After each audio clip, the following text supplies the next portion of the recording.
शशांक ने माँ से कहा, सौरभ की बहू को समझा दो कि अपने शरीर को अच्छी तरह से ढक कर निकला करे। जवान और खुला शरीर बूढ़ी आंखों में भी गलत भावना भर देता है। इतना कहकर शशांक बाहर चला गया, परंतु माँ का चेहरा तन गया। उसने तिरछी निगाहों से स्नेहा की ओर देखा, जो सिर झुकाकर चावल चुन रही थी। उस समय तो माँ चुपचाप रह गई, लेकिन बाद में स्नेहा को अपने कमरे में बुलाकर कहा, बहू, औरत की इज्जत पग पग पर सैकड़ों लोलूप आंखों के नीचे से गुजरती है। हर आदमी की आंखें औरत के कपड़े के भीतर झांकने की चेष्टा करती रहती हैं। तभी दरवाजे पर हुई दस्तक उनका ध्यान भंग किया। सौरभ के आ जाने से बातें वहीं खत्म हो गई। पति के आने पर स्नेहा राहत महसूस कर रही थी।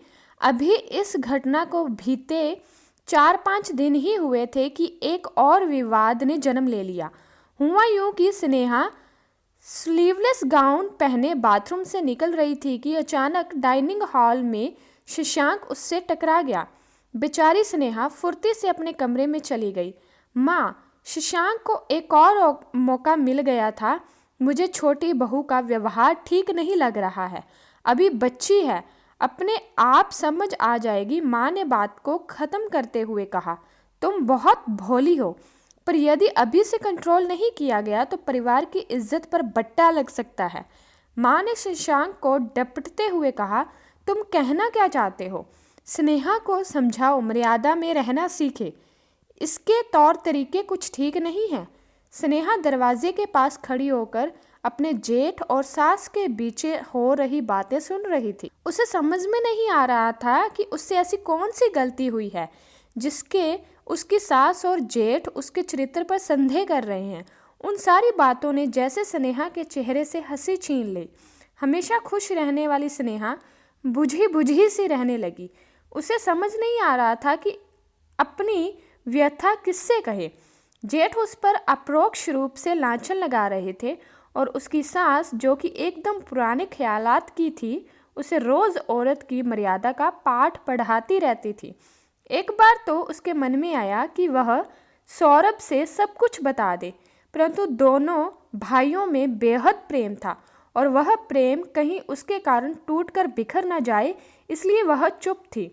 वह अपने मन की बात जेठानी स्वाति से भी कहकर क्या करती, उसके लिए तो उसका पति परमेश्वर था। रात में जब सौरभ कमरे में आए तो वह एक तरफ मुंह किए पलंग पर चुपचाप लेटी हुई थी।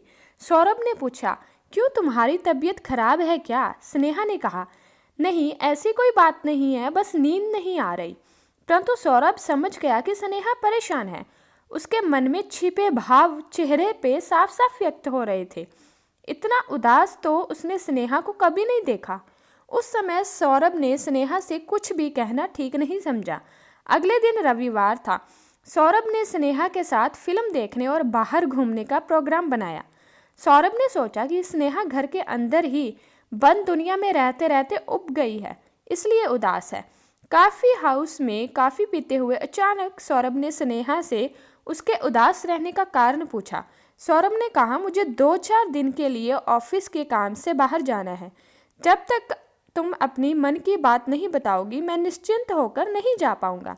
लेकिन जब स्नेहा ने सारी बात बताई तो सौरभ अवाक रह। उसे विश्वास नहीं हो रहा था कि स्नेहा जो कह रही है वह सच है। उसके भैया तो एक सुलझे हुए गंभीर आदमी है। वह अपने छोटे भाई की पत्नी पर ऐसा लांछन कैसे लगा सकते हैं? अगले दिन सौरभ ऑफिस के काम से मुंबई चला गया। उसके जाते ही स्नेहा ने अपने जेठ के व्यवहार में अजीब सा परिवर्तन देखा। कल तक उसके चरित्र पर लांछन लगाने वाला शशांक ने 2 दिनों के लिए ऑफिस से छुट्टी ले ली और अधिकांश समय स्नेहा के आसपास घूमने लगा।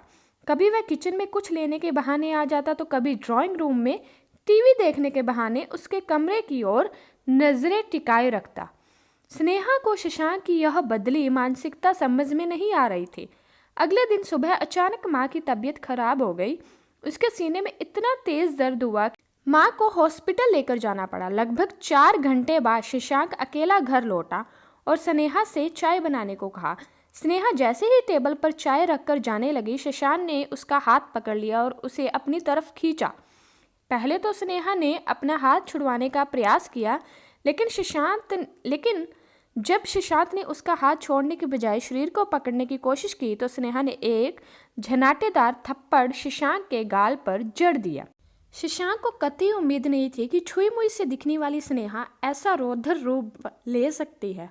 वह नीचे कालीन पर गिरा हुआ अभी संभलने की कोशिश ही कर रहा था कि स्नेहा ने उसकी छाती पर अपना पैर रख दिया और बोली, मेरे चरित्र पर लांछन लगाने वाले जेठ जी, तुम खुद कितने चरित्रवान हो ये तो मैंने पहले ही दिन से समझ गई थी, जब तुम डाइनिंग हॉल में करीब से जाते हुए मेरे शरीर को छूने की कोशिश की थी।